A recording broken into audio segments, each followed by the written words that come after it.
Thank you. Yeah, I loved what Chris said in the introduction and the sense of community that's here. At South Carolina Humanities, we definitely strive to be accessible, so I'm glad you have my contact information. One of my favorite things is working with potential applicants, whether you have any experience writing grants or not. I don't mind doing a little bit of hand-holding. I'm always happy to consult with potential grantees. I'm happy to look at drafts, so please do reach out. I'm going to move kind of quickly through these slides, knowing that we have some limited time here to get through all of our wonderful speakers. So if you have any questions, you can follow up with me later. So a little bit about South Carolina Humanities. We are the state program of the National Endowment for the Humanities. We are primarily federally funded, but we are a nonprofit organization. We serve the entire state, and we're located in Columbia. We just celebrated our 50th anniversary, kind of still ongoing this year. These are some of our programs, which I'm going to go into more detail on some of the further slides. So one of the things we always have to cover is what exactly are the humanities. So these are the disciplines that make up the humanities: history, literature, folklore, philosophy, comparative religion, archaeology, African American studies, Southern studies, linguistics and language, ethics, jurisprudence, political science, anthropology, international studies, art history, theory and criticism, women's studies, and then there's that long paragraph about social sciences and humanistic content. One of the big questions that we get, or something that we have to talk a lot about with potential applicants, is the difference between the arts and the humanities. And my friend Amber will be up to talk about the South Carolina Arts Commission and their grant opportunities next. But one of the best ways I've ever heard it described came from my executive director here, Randy Akers. Artists do, humanists talk about it. So we cannot fund the outright creation or performance of art, but we can fund people talking about art, such as in the disciplines of art history, art theory, and art criticism. So we wouldn't be able to fund a pottery workshop, but we have funded exhibits of Edgefield pottery, or in fact, there's an exhibit that we funded right now at the Columbia Museum of Art of Catawba pottery, and the interpretive programs and materials that go along with those exhibits. So I'm going to go through a variety of the grant opportunities that we have. All of our grants are for public humanities programs. We don't currently have any grants available for operational support for nonprofit organizations, but we fund public programs like documentaries, exhibits, lecture series, festivals, conferences, oral history programs, discussion forums, et cetera, et cetera. Our largest grants are called major grants. They are accepted twice a year. We just had a deadline last week. The next deadline will be in January for programs that start after March 15th. The awards can go up to $15,000. We require a 1-to-1 match for all of our grants, which means if you're asking us for $15,000, your organization has to provide at least $15,000 for a total project cost of $30,000.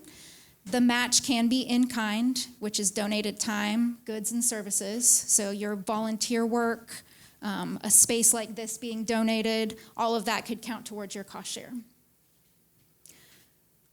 I have some examples on these slides of major grants that we have funded fairly recently, and on the handout there's other examples as well. And there are lists of all the grants we've funded back to 2007 on our website. And one of the tips that I've always had when you're looking to apply for grants is to do a little bit of that research, see the types of programs that the funding agency has funded in the past. It can really help you understand whether what you're considering would be a good fit for that funding organization or not. A couple more major grants that we've funded recently. We also offer, with every major grant deadline, we offer a themed request for proposals. For the last 2 years, we've been doing one that's about our 50th anniversary and about how things have changed in South Carolina over the last 50 years. the August deadline that was last week was the last deadline for that one, and we actually have not approved our next themed request for proposals. That will be decided in September at our board meeting, but we will announce it on our website and in our e-newsletter in October. So if you are not already on our e-newsletter list, that's a great way to hear about that opportunity. But this is just a list of the themes that we have offered over the last 10 years or so. The one that will be offered in January may have to do with innovation in culture, because that matches the theme of our upcoming Traveling Smithsonian exhibit. And this is an example of one of the programs that we funded through the 50th theme. So we also offer a kind of grant called a mini grant. Mini grants and planning grants. They're very similar. Mini grants are awarded for specific public programs of modest cost. Planning grants are awarded to support preliminary work in designing a project that warrants detailed planning because of its length, scope, or cost. We often fund a planning grant prior to a major grant. They can also often go in tandem. Both of those awards have a maximum request of $5,000. They are accepted monthly on the first business day of the month, so the timeline is really flexible. You find out by the end of the month whether you've received that funding and can start using it by the 15th of the following month. So the next deadline is September 1st for programs that start after October 15th. Like our major grant, the one-to-one match is required. And these are some examples of a mini grant on top and a planning grant that we funded recently.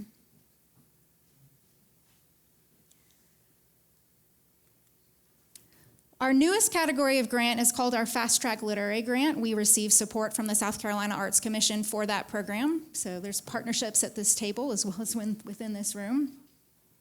Fast Track Literary Grants support newer existing public literary programs such as writers' series, festivals, conferences, workshops, writers' residencies at schools, etc. They have a maximum request of $3,000. They are accepted quarterly, and there is a deadline on September 1st for programs that start after October 15th, and then again in December. And some examples of some Fast Track Literary Grants that we have funded.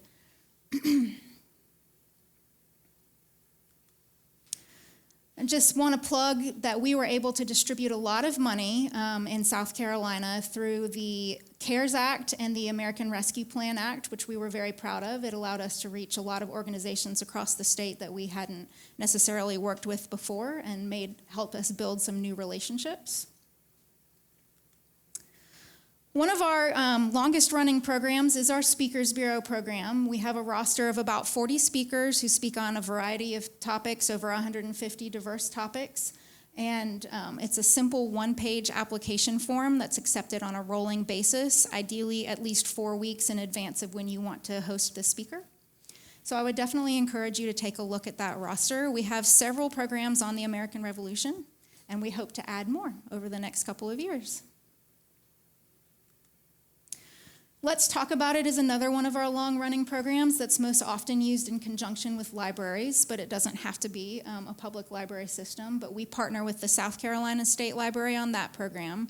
They house sets of books, like 30 copies of each book that libraries can borrow so that they can do a kind of an amped-up book club. South Carolina Humanities provides the money to bring scholars in to talk about the books with the reading group, which really brings a lot of depth to the conversation. One of my favorite programs that I have the opportunity to work on is our partnership with the Smithsonian Institute for a traveling exhibit program called Museum on Main Street. We bring these traveling Smithsonian exhibits from Washington, D.C., and they are intended to go specifically to small towns and rural communities. So this is our upcoming exhibit. It's called Spark, Places of Innovation. I'm really excited about this one. It has a really engaging and interactive format, and it will be traveling to the communities that you see on this list starting next June. So Colleton County, Greenwood, Marlborough County, Aiken, Gaffney, and Belton, which is in Anderson County. Some of our other programs, our annual Awards in the Humanities Luncheon is actually coming up on Thursday, October 19th. We also offer an annual South Carolina Humanities Festival. I'm sure there were many people in this room who were involved in the one that was supposed to be in Moncks Corner in 2020 and had to be canceled because of the pandemic. I think that was the biggest loss we had that was caused by the pandemic for South Carolina Humanities anyway, because it was shaping up to be such a wonderful event, and Chris was involved in that.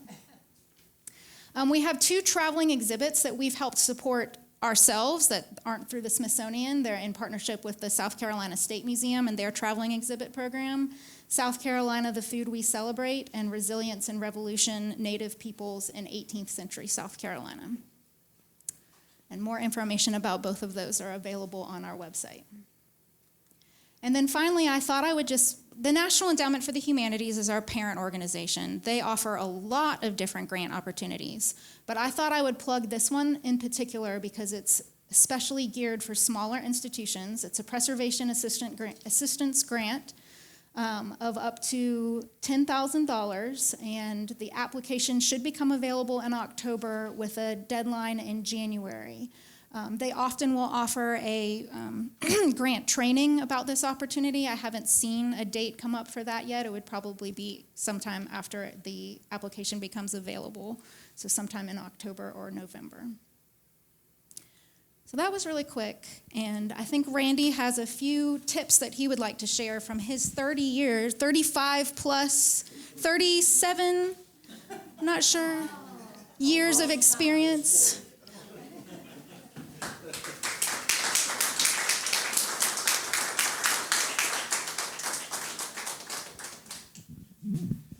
Thank you, TJ, and it's a pleasure to be with you and back in Moncks Corner again. I am glad you now all know what the humanities are, because when I travel around the state, most people have a different definition of the humanities and different ones. At least most people realize we often in the office get phone calls saying, "Can you please help us? We have a cat up in the tree." And I do keep handy on my desk the Humane Society's phone number. We also get calls, "Can you help us? I am having a terrible disagreement with my boss." And I keep track also of the Human Affairs Commission. But anyway, we know the folks in this room know about the humanities, and I appreciate TJ. She has worked with me 18 years, so she knows everything that I have ever said, and she says it better than I do after that. But by the way, TJ, I'm coming close to the end of 40 years in the humanities. It's hard to keep track. Time goes fast. A couple of just quick tips. In 40 years, I have read lots of grants. In 40 years, I've written lots of grants. I sit on opposite sides of the desk. And in fact, my first thing is just kind of develop a thick skin. You're going to be humbled in the grants business. I will never forget the day I was speaking to the Association of State Librarians about how to write successful grants, and received word during that presentation that a grant I had submitted to Washington had been rejected. So, c'est la vie. I did play small college baseball, loved baseball. And the best I ever hit was 264. So I had like 2 hits out of 10 times at bat. You're going to do much better in writing grants. But if you're 500 or 600, you're going to be all-American. So that's great. So develop a thick skin. Develop a relationship with the funding source to whom you're applying. TJ is marvelous about working with potential applicants. And we encourage folks to submit a draft to us. We'll look at drafts and sometimes kind of steer you in different directions that that may be more advantageous. We, as South Carolina Humanities, our board of directors would love to have 100% success rate on the applications that they receive and review. But, and most of the folks who are funded have submitted a draft to us. Most of the folks who are not funded did not submit a draft to us. And so I just encourage you to develop a relationship and be willing to submit drafts. One of the things that we often do on the budgets, and budgets are horrible to work with, but we find a lot of times people just simply don't add the numbers up correctly. And you can find little things like that, and that helps the application when it goes to the board. Be very specific in your application. Who's doing what, and what's the cost, and so forth. And be honest in your application. Don't be too technical. Don't use kind of the insider verbiage.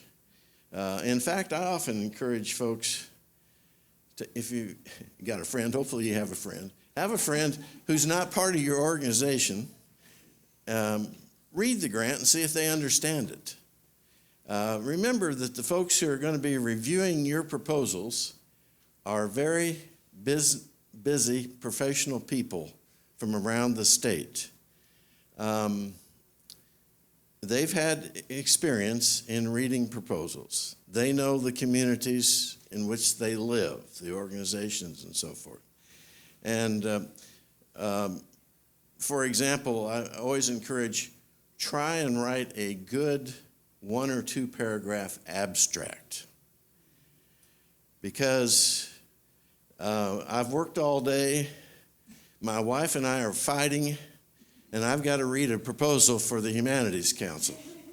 And, you know, a lot of times, those first 2 paragraphs, that abstract, catches you. Sometimes it kind of turns you off, and you're not going to put the kind of enthusiasm in reading the proposal as you might should be expected. Proposals, easy to read, honest, respond to all the questions that you have in your application. Show the capability of your organization. That's important. In other words, we have 5 staff people, and all of them are in their 2nd week with the organization. Well, you know, but no, we've had experience. We've got people who've worked with grants and administered grants, and we have the financial capability to handle a grant and so forth. I think, I know my time is almost up, but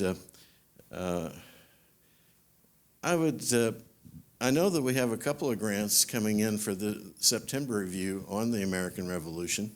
There's going to be a lot of interest throughout the state, and we appreciate very much Berkeley County's, you know, this is where the revolution is.